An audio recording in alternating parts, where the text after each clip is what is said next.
দেখতে কতটা ভাল লাগতেছে দেখতে, জাস্ট এখন গরম মশলাটা দিয়া তারপর এটা নামাইলাম।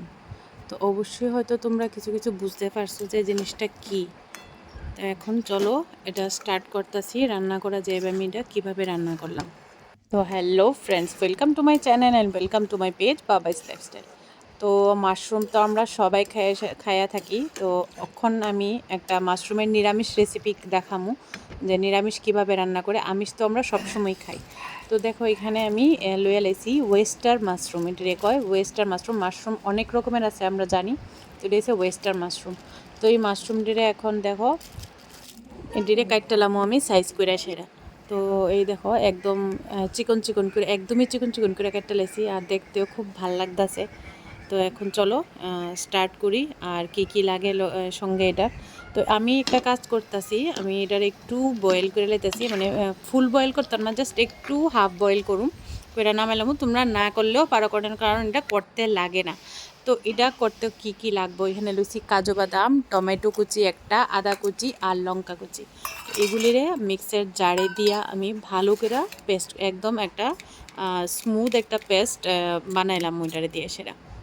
তো দেখো ঢাইলা দিলাম, আর কাঁচা লঙ্কা তোমরা যে যতটুকু খাও ততটুকুই দিও। আমার একটু ঝাল ভালো লাগে তো তার লেগে আমি দিছি, আর একটা বড় টমেটো দিছি আর কি, আর ছোট্ট একটা আদা টুকরা দিছি। তো দেখো আমি পেস্ট করে লইয়ে পড়তাছি। আমার পেস্ট হয়ে গেছে গা, একদম স্মুথ হয়েছে, পেস্টটা একদম স্মুথ হয়েছে। তো আমি একটা বাটির মধ্যে অল্প একটু জিরা, ধনিয়া, লবণ আর একটু হলুদের গুঁড়া লয়ে রেখেছি। তো কড়াইয়ে দিয়ে দিলাম তেল, যে কড়াইয়ের তেলটা একটু গরম হইলে দিয়ে দিমু সাদা জিরা ফোড়ন, যে নর্মালি জিরাগুলি আছে ওইগুলি আমরা খাই, এই জিরা ফোড়ন। তো ভালো করে একটু জিরাটার যখন একটা স্মেল, সুন্দর একটা স্মেল বাইরিব, যতটুকু আমরা ভাজতে ভাজতে যখন স্মেল বাইরো, তো স্মেলটা বাইরানোর পরে আমরা দিয়ে দেবো ওই যে একটা মশলার পেস্ট রাখছিলাম, মশলার পেস্টটা। তো এটা একটু ভালো করে ভাজা ভাজা হইলে মোটামুটি, তারপর আমরা যে মিক্সার গ্রাইন্ডারে যে পেস্টটা করে রাখছিলাম বাদাম আর টমেটোর যে পেস্টটা, ওই পেস্টটা এটার মধ্যে ঢাইলা দিব এখন। তো ঢাইলা দিয়ে সেরা এবার ভালো করে নাইরা চেরা, এটার যে কাঁচা একটা গন্ধ আছে এই গন্ধটা যাতে যায় এরকমভাবে এটারে টানাইতে হইব, যাতে কাঁচা গন্ধরা একদমই না থাকে। আর কাঁচা গন্ধরা থাকলে একদমই ভালো লাগতো না। দেখো অনেকটাই টাইম না গেছে, আর কালারটাও অনেকটা চেঞ্জ হয়ে গেছে, যেহেতু মশলার লগে মিল্লা গেছে তো কালারটা অনেকটা চেঞ্জ হয়েছে। তো অনেকটাই টাইম না গেছে তো হয়ে গেছে মোটামুটি। তো আমি আলু কিছু বয়েল করে রাখছিলাম আগে, তো বয়েল আলুটাও দিয়ে দিলাম আর মাশরুমটাও দিয়ে দিলাম। খুব ভালো করে মিক্স করে এলামও, চতুর্দিকে নাড়াইয়া চাড়াইয়া একদম একদম মানে কাজু বাদাম যে পেস্টটা আছে পেস্টটা লাগে খুব ভালো করে নাড়ায় চাড়ায় মিক্স করুন। তো মিক্স করার পরে তারপরে আমি একটু হালকা একটু ঢাকা দিয়ে দিব, যেহেতু হয়তো এটা ভাপে একটু হইতে পারে। এই দেখো ভাপে অনেকটাই হয়েছে, তো এটা অনেকটাই টানা টানা ভাব হইয়া গেছে তো এই অবস্থায় আমি একটু গরম জল দিব এটার মধ্যে, ঠান্ডা জল দিতাম না, গরম জলটা দিলে টেস্টটা ভালো থাকে। আর জলটা তোমরা সবাই পরিমাণ মতো দিও, কারণ জলটা এরকমভাবে দিতে লাগবো যাতে এটা ঝোল ঝোল না থাকে। মাশরুম তো তোমরা জানো ঝোল ঝোল একদমই ভালো লাগে না।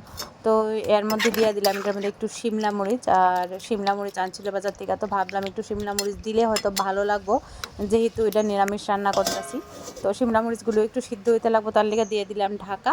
তো আবার ঢাকনাটা উঠাইলাম, দেখুন এখন কতটুকু হয়েছে, বা আলুগুলোও সিদ্ধ হয়েছে নি, যদিও আলুগুলো বয়েল আসতো তারপরেও একটু ঝোলে সিদ্ধ হইতে লাগবো, কারণ ঝোলগুলি না হলে ঢুকতো না, মশলাগুলি ঢুকতো না হলে।